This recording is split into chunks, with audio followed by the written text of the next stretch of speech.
السلام علیکم ناظرین، ظفر سعید ظفر نامہ کے ساتھ. ناظرین، پچھلی کچھ ولاگز میں نے آپ سے ڈسکس کیا تھا کہ کیا کیا دنیا میں ہو رہا ہے.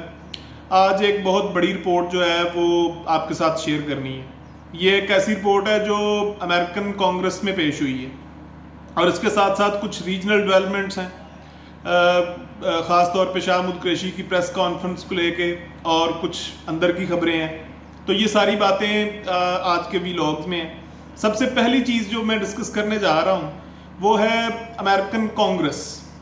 امریکن کانگریس نے ایک سوال نامہ بھیجا تھا پینٹاگن کو، جو ان کی سمجھ لیں وزارت دفاع ہے، جو پوری دنیا کے نظام کو چلانے کی کوشش کر رہی ہے پچھلے کم از کم 60-70 سالوں میں.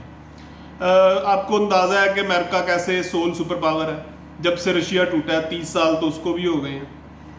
1991 کے بعد امریکہ was declared as sole super power in the whole world, اور اس کا جو بغل بچہ جو اس کا نمبر 2 برطانیہ ہمیشہ سے اس کے ساتھ، اور پھر آہستہ آہستہ یہ نیٹو بنا، اور نیٹو نے پھر پورا یورپ اس کی لپیٹ میں لے لیا، اور اس میں ٹرکی بھی ساتھ آ گیا. اور ٹرکی کے بعد پھر جو گلف ریجن تھا، یہاں پہ امریکنز نے چونکہ بہت شروع میں سے انویسٹمنٹ کی ہوئی تھی برطانیہ کے ساتھ مل کے، تو یہ ایک پورا بلاک، یعنی اگر آپ پاکستان کے ساؤتھ ویسٹ سے لے کے اینڈ آف دی ورلڈ پہ جائیں، یعنی جو نارتھ امریکہ کے اینڈ تک جائیں، بلکہ ساؤتھ امریکہ بھی اس میں شامل کر لیں، تو اس کے درمیان کچھ بھی ایسا نہیں تھا جو امریکہ یا برطانیہ کے کنٹرول میں نہ ہو.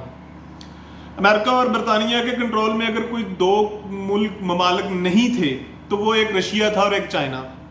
رشینز کو انہوں نے بہت زیادہ پابندیاں لگا کے تقریباً تباہ و برباد کر دیا.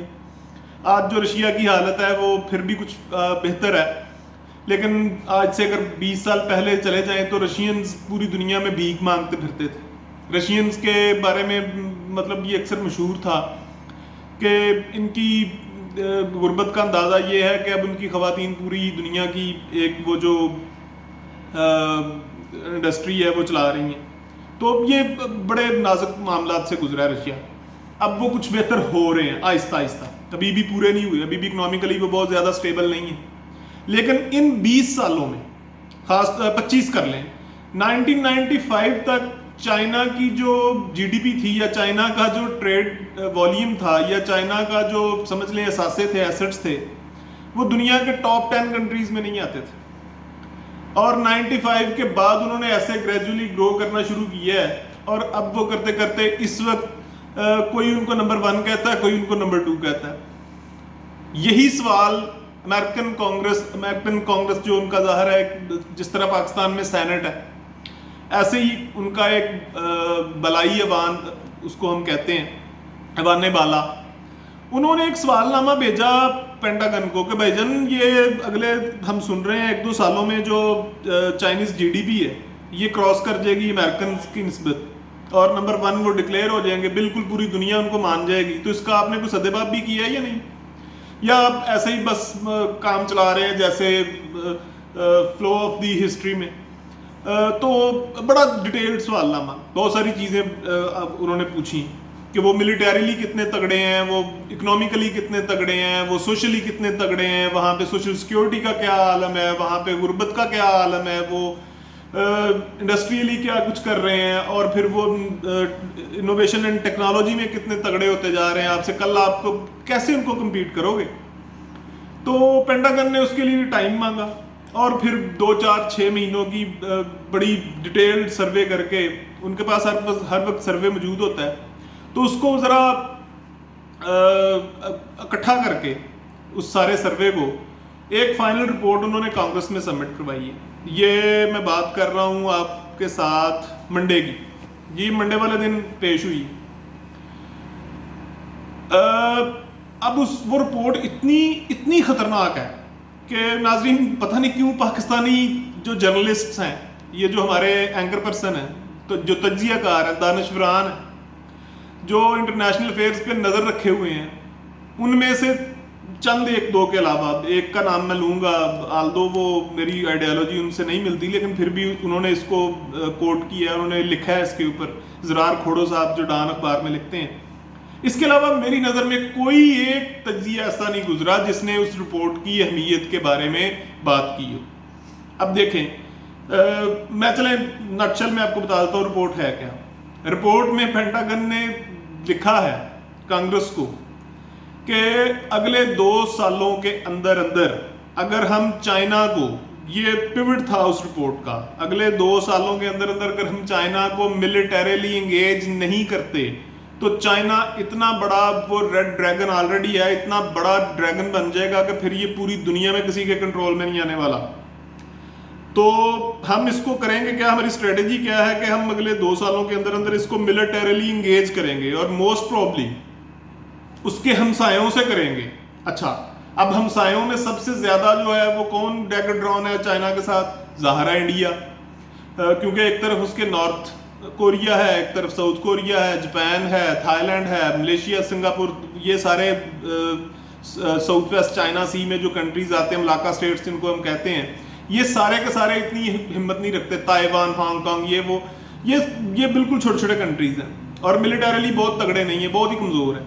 تو ان ساروں کے علاوہ اگر ہم انڈیا کے ہاتھ مضبوط کریں تو انڈیا چائنا کو ٹف ٹائم بھی دے سکتا ہے، انڈیا چائنا کے ساتھ لڑ بھی سکتا ہے. انڈیا کو اگر تھوڑا سا اور رپورٹ میں آگے جو مینشنڈ ہے کہ بھائی جان کچھ ایسے میزلز دیں، ایسے جس کو ہم اردو میں میزائل کہتے ہیں، ایسا بیلسٹک میزائل سسٹم دیں جس سے وہ چائنا کی انویژن کو روک سکیں، تو یہ ہمارے لیے بھی فائدہ ہے اور چائنا بھی اس سے تھوڑا اس کو ٹھپا جا سکتا ہے.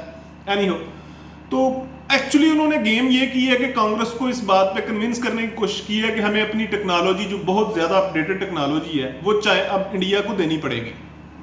اور انڈیا کو نہ صرف ہم ٹیکنالوجی دیں گے بلکہ انڈیا سے کہیں گے کہ بھائی آپ اگر رشیا سے کچھ اچھا خریدنا چاہتے ہو تو بھلے ہم سے خریدو، ہمیں کوئی پرابلم نہیں ہے. اس کی وجہ کیا ہے؟ کیونکہ وہ ہر حال میں چائنا کو روکنا چاہتے ہیں، اس کی انویژن کو.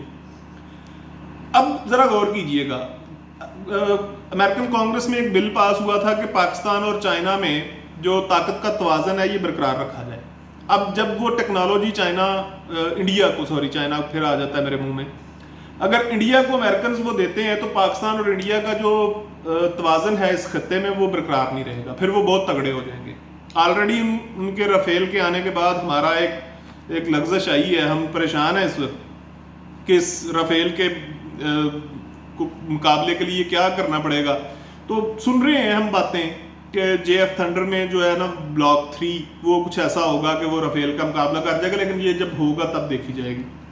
تو فی الحال یہ امریکن رپورٹ ہے کہ جو کہہ رہی ہے کہ بھائی اگلے 1-2 سالوں میں چائنا کو ملٹریلی انگیج کرنا پڑے گا. کیوں؟ اکنامکلی ہم ہر محاذ سے ہار چکے ہیں، وہ نہیں رکنے والے، وہ ہر طرح کا ٹریڈ روٹ چلا رہے ہیں. میں نے پچھلی ویڈیو میں آپ سے وعدہ کیا تھا کہ پاکستان، ایران اور ترکی کے درمیان جو اسلام آباد، تہران، استنبول، یہ 3 شہروں کو ملانے والی ایک ٹرین چلنے لگی ہے. تو ناظرین یہ ٹرین کوئی نئی نہیں چلنے لگی، یہ پہلے بھی چلتی رہی ہے. پاکستان سے یہ ٹرین ایران جاتی رہی، ایران سے ترکی جاتی رہی ہے. اب اس کے پیچھے ہے چائنا. انہوں نے یہ رستہ ایسے بنا دینا ہے کہ یہ پورا یورپ، پاکستان، ایران، استنبول، ترکی وغیرہ، یہ سارے کے سارے چائنا، یہ سب مل جائیں گے. یہ ایک ٹریڈ روٹ بن جائے گا، خشکی کا آلٹرنیٹ روٹ. آلریڈی چائنا بھی کر رہا ہے یورپ کے ساتھ، لیکن یہ ایک آلٹرنیٹ روٹ بن جائے گا. تو ان سارے معاملات کو روکنا کیسے ہے؟ میں آپ کو ایک اور خبر دیتا چلوں. 1981 میں وہ ٹرین پتہ کیوں بند ہوئی تھی؟ اس وقت بھی عربوں نے بند کروائی تھی پاکستان سے. اب پھر جو عرب ہمیں کولڈ شولڈرز دے رہے ہیں، یہ بھی وجہ یہی ہے کہ بھائی جان آپ کی تو ٹائز ایران اور ترکی کے ساتھ بڑھتی جا رہی ہیں، آپ کی کس بلاک کے چکروں میں. تو یہ پھر معاملات ادھر جا رہے ہیں، عرب پھر وہی گیم کرنے جا رہے ہیں. لیکن اس دفعہ وہ ایک